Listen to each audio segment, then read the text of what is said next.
How can Stephanie White revitalize Caitlin Clark-led Indiana Fever? The Connecticut Sun announced credit for doing that, but there's new management. There's obviously a ton of expectations.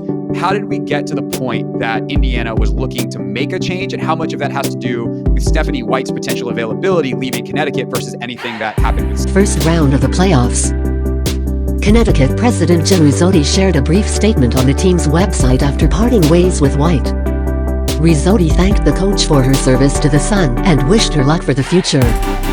"We want to thank Stephanie for her time in Connecticut and her commitment to our organization over the past 2 seasons," Rizzotti said.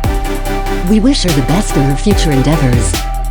Before the announcement on Monday, Annie Costabile of the Chicago Sun-Times reported that Stephanie White was considering her future with the Connecticut Sun. Costabile said that the Sun could still retain her, but there was interest from the Chicago Sky and the Indiana Fever.